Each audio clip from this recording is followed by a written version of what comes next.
제8장 일반적인 권면. 예언의 신의 권면은 항상 실제적인 성격을 띠고 있다.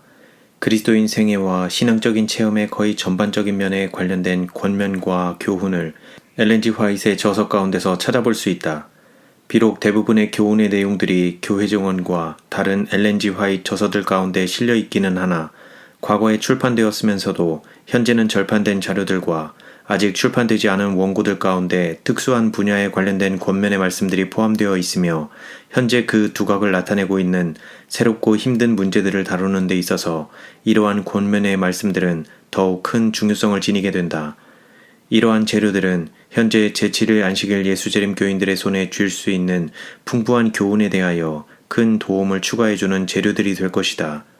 한 가지 예를 들어 말한다면, 과거에 출판되지 않은 재료들 가운데 최면술의 문제를 다룬 내용들이 있는데, 오늘날 일부 의학계에서는 이 최면술을 물리치료의 한 가지 수단으로 생각하는 경향이 짙어졌다는 사실이다. 병자를 치료하는 데 있어서 최면술을 사용하는 것에 관하여 엘렌 G. 화이트의 특별한 권면의 말씀들이 있으며, 어떤 경우에 있어서든지 이 방법을 사용하는 데는 큰 위험이 따른다고 지적해준 사실은 이때에 매우 적절한 교훈인 것이다. 제8장의 마지막 절은 제7일 안식일 예수 재림교인들이 시골 생활 환경에서 가정생활을 하는 가치를 생각해야 하는 권면들이 있다. 이 가운데 실린 내용들은 출판된 책들 중에서 재료들을 뽑아낸 것이 아니라 오래전에 소책자 형식으로 출판된 시골 생활에 실렸던 내용들을 재판하는 것으로서 혼잡한 도시에서 떨어진 곳에 있는 시골에 새로운 위치를 선택하고 이사하는 일에 있어서 보다 신중하고 조심스럽게 해야 할 것을 강조한 말씀들이 있다. 책의 형태로 그 모습을 드러낸 이 자료들 가운데는 언제나 참고할 수 있는 귀한 교훈들이 있다. 32. 기도에 따라야 할 진실한 태도. 나는 사람이 우주의 통치자이신 하나님께 기도를 올릴 때에 마땅히 취해야 할 진실한 태도에 관하여 질문하는 편지들을 받았다. 우리 형제들이 하나님께 기도할 때에 꼿꼿이 선 자세로 기도해야 한다는 견해를 어디서 얻었을까? 배틀크릭에서 5년 동안 교육을 받은 어떤 사람이 화이트 자매가 신자들에게 설교하기 직전에 기도하라는 요청을 받게 되었다. 그러나 그가 꼿꼿이 선 자세로 하나님께 기도하기 위하여 입을 벌리려는 광경을 목격한 그 찰나에 나의 영혼은 그에게 공개적인 견책을 주기 위하여 격동되었다. 나는 그의 이름을 부르면서 당신의 무릎을 꿇으시오 라고 말하였다. 이것이 항상 취해야 할 마땅한 자세이다. 저희를 떠나 돌 던질 만큼 가서 무릎을 꿇고 기도하여. 누가복음 22장 41절. 베드로가 사람을 다 내어보내고 무릎을 꿇고 기도하여 돌이켜 시체를 향하여 가로되 다비다야 일어나라 하니 그가 눈을 떠 베드로를 보고 일어나 앉는지라. 사도행전 9장 40절. 저희가 돌로 스데반을 치니 스데반이 부르짖어 가로되 주 예수여 내 영혼을 받으시옵소서 하고 무릎을 꿇고 크게 불러 가로되 주여 이 죄를 저들에게 돌리지 마옵소서 이 말을 하고 자니라. 사도행전 7장 59절 60절. 이 말을 한 후 무릎을 꿇고 모든 사람과 함께 기도하니. 사도행전 20장 36절. 이 여러 날을 지난 후 우리가 떠나갈새 저희가 다 그 처자와 함께 성문 밖까지 전송하거늘 우리가 바닷가에서 무릎을 꿇고 기도하고. 사도행전 21장 5절. 저녁 제사를 드릴 때에 내가 근심 중에 일어나서 속옷과 겉옷을 찢은 대로 무릎을 꿇고 나의 하나님 여호와를 향하여 손을 들고 말하기를 나의 하나님이여 내가 부끄러워 낯이 뜨뜻하여 감히 나의 하나님을 향하여 얼굴을 들지 못하오니 이는 우리 죄악이 많아 정수리에 넘치고 우리 허물이 커서 하늘에 미침이니이다. 스가랴 9장 5절 6절. 오라 우리가 굽혀 경배하며 우리를 지으신 여호와 앞에 무릎을 꿇자. 시편 95편 6절. 이러함으로 내가 하늘과 땅에 있는 각 족속에게 이름을 주신 아버지 앞에 무릎을 꿇고 비노니. 에베소서 3장 14절. 마음으로 받아들일 수만 있다면 에베소 3장의 전체 내용을 우리들이 배울 수 있는 고귀한 교훈으로 삼아야 할 것이다. 하나님께 기도할 때에 굽히는 자세를 취하는 것이 마땅하다.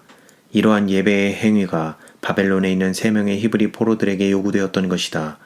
그러나 그러한 행위는 세상의 주권자이시며 우주의 통치자이신 오직 하나님께만 나타내야 할 경배의 표현이다. 비록 정금으로 만든 우상일지라도 새 히브리인은 우상에게 그러한 영예를 돌리는 일을 거부하였다. 만약 저들이 우상에게 경배한다면 모든 의사와 목적에 있어서 바벨론의 왕에게 굴복하는 격이 되는 것이다. 왕이 명령하는 것을 거부함으로써 저들은 형벌을 당할 수밖에 없었으며 맹렬히 불타는 풀무불에 던지움을 받게 되었다.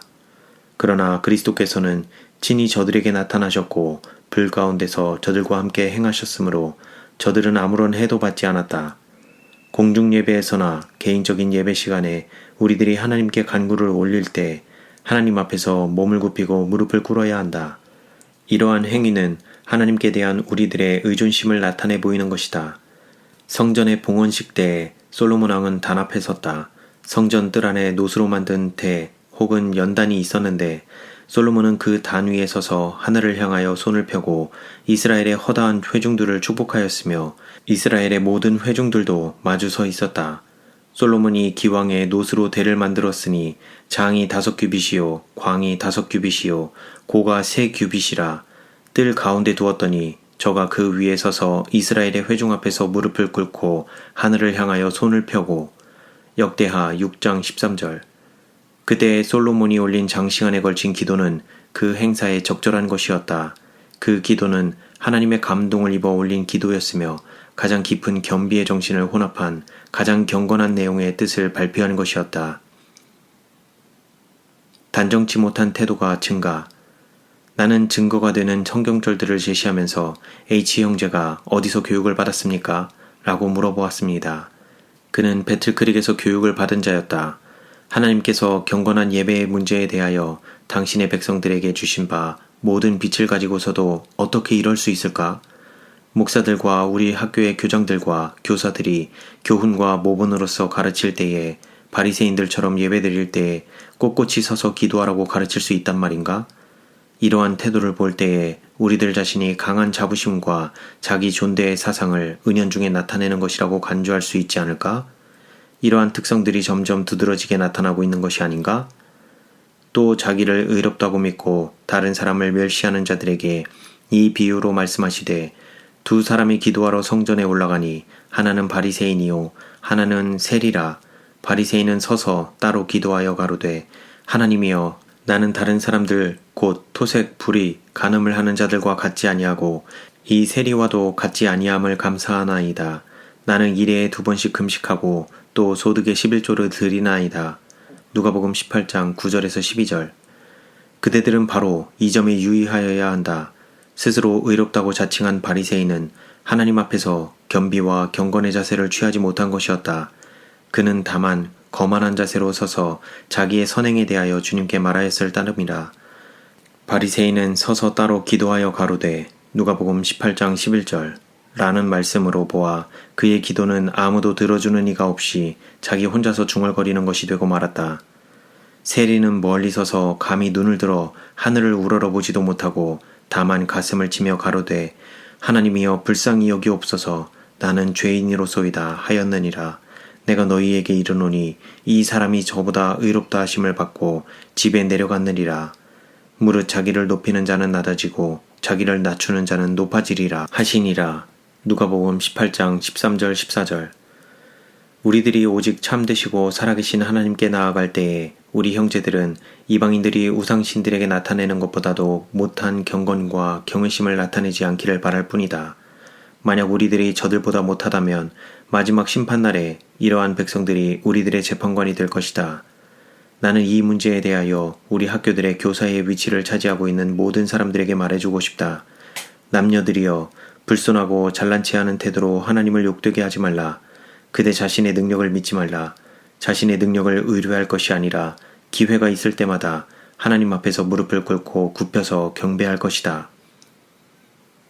무릎을 꿇음. 그대들이 하나님을 경배하기 위하여 모일 때에 반드시 주님 앞에서 무릎을 꿇어야 한다. 이러한 행위는 온 영혼과 몸과 신을 진리의 영께 복종시켰다는 것을 증거하는 것이다. 이 문제에 관한 모범과 교훈을 성경 가운데서 철저히 연구한 자가 누구인가? 미국과 여러 외국에 있는 우리 학교의 교사들로서 우리가 믿을 수 있는 자가 누구인가?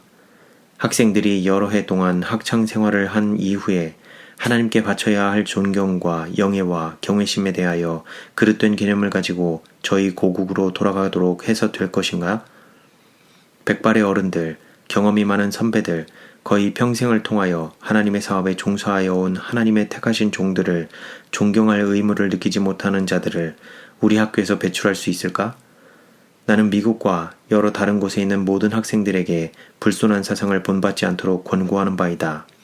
그대 자신에게 어떤 종류의 교육이 필요한지 확실히 깨달음으로써 그대들은 이 세상에 사는 모든 자들에게 불원간의 일을 시련을 견딜 수 있는 적합한 품성을 얻게 하기 위하여 다른 사람들을 교육할 수 있을 것이다.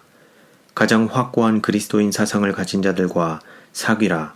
잘난 척하는 선생들이나 학생들을 벗으로 삼지 말고 가장 깊은 경건심을 나타내 보이는 자들과 하나님의 사물에 관하여 지혜로운 정신을 가진 자들을 벗으로 삼으라.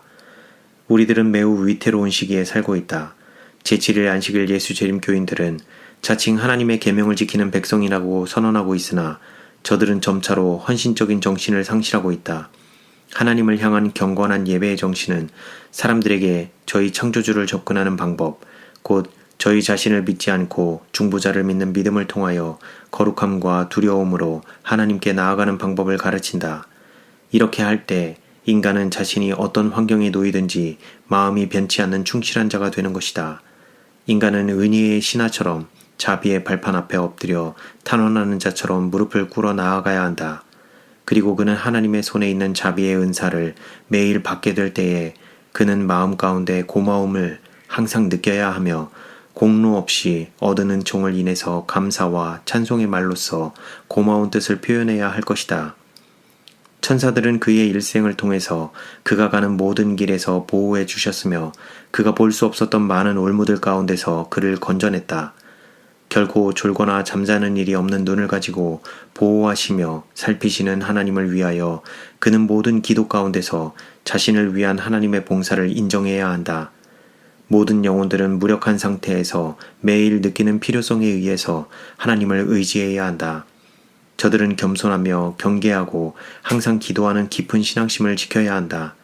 하나님을 위한 고마운 마음과 성실한 사랑 가운데서 찬송과 감사의 말이 흘러나와야 한다. 마음이 바른 자들의 모임과 많은 회중 가운데서 저들은 지극히 높으신 하나님을 찬양해야 한다. 하나님과 더불어 산 연합을 가졌다는 신념을 가진 모든 자들은 주님을 위한 증인들로서 주님 앞에 서야 하며 하나님의 사랑과 자비와 선하심을 나타내야 한다. 저들의 입으로 하는 말은 성실하고 단순하며 진실하고 지혜로운 것이라야 하며 하나님의 사랑으로 불타는 심정으로 하는 말이어야 하며 하나님의 영광으로 성화된 입술은 성도들의 집회에서만 하나님의 자비를 선포할 뿐만 아니라 어느 곳에서든지 주님의 증인들이 되어야 한다. 지상의 모든 거민들은 그분이 하나님이시며 오직 참되시고 살아계신 하나님이심을 알아야 한다. 헌신적인 사랑이 깃들인 경외심과 경건한 두려움으로 하나님께 나오는 방법에 대하여 총명한 지식이 있어야 한다. 우리의 창조주를 위한 경외심이 점차로 결핍되어 가고 있으며 주님의 위대하심과 존엄하심에 대하여 점점 냉담해가는 상태를 엿볼 수 있다. 그러나 하나님께서는 마지막 날에 살고 있는 우리들에게 말씀하고 계신다. 우리들은 폭풍과 무서운 천둥 소리 가운데서 주님의 음성을 듣는다. 또한 우리들은 주님께서 허락하시는 지진으로 말미암아 생기는 재난들에 대한 소식을 들으며 물이 쏟아져 나와 모든 것을 휩쓸어가는 파괴적인 요소들이 되는 것에 대하여 뉴스를 듣는다. 우리들은 배들이 소용돌이 치는 바다 물결 속으로 가라앉는 이야기를 듣는다. 하나님께서는 당신을 인정하지 않는 가족들에게 말씀하시며 때때로 회오리 바람과 폭풍 속에서 때로는 모세와 대화하신 것처럼 직접 대면하여 말씀하신다. 또한 주님께서는 당신을 신뢰하는 작은 어린이와 노쇠기에 있는 은발의 노인들에게 당신의 사랑을 속삭이신다. 인간의 세속적인 지혜는 보이지 않는 사물을 바라볼 때에 비로소 지혜를 얻게 된다. 크고 강한 바람이 산을 가르고 바위를 부순 후에 작은 음성이 들릴 때 모든 영혼들은 저들의 얼굴을 가리워야 하는데 이는 하나님께서 가까이 계시기 때문이다. 예수 그리스도께서는 저들의 피난처가 되심으로 저들은 스스로 주님 안에 자신을 숨겨야 한다. 겸비한 탄원자가 주님께서 당신의 종에게 하신 말씀을 듣기 위하여 몸을 굽힌 자세로 기다릴 때 못자국이 있는 주님 자신의 손으로 숨겨놓으신 암혈을 찾아 그 속에서 은거하게 될 것이다. 기도하기에 부적당한 장소는 없음. 하나님께 기도를 올리기에 부적당한 시간이나 장소는 없다. 거리에 사람이 많은 곳에서나 일에 종사하고 있는 중에서라도 우리는 옛날 느헤미야가 아닥사스다 왕 앞에 자기의 소원을 아뢰는 것처럼 하나님께 기도하여 그의 기도를 구할 수 있을 것이다. 우리는 길을 걸어갈 때에도 예수님과 이야기할 수 있으니 예수님께서는 내가 내 우편에 있노라고 말씀하신다. 우리는 마음속으로 하나님과 교제할 수 있으며 그리스도를 벗삼아 길을 걸을 수도 있다. 우리가 날마다 직무를 행할 때에 마음속의 소원을 조용히 기도드릴 수 있으며 이 기도가 다른 사람의 귀에는 들리지 않으나 결코 소리 없이 사라지거나 듣지 못하게 되지 않는다. 아무것도 심령의 기도 소리를 막지 못한다. 그것은 번잡한 거리의 소음과 요란한 기계 소리를 초월하여 위로 올라간다. 하나님께 향하여 우리가 기도하는 것이므로 우리의 기도는 들으심 바 된다.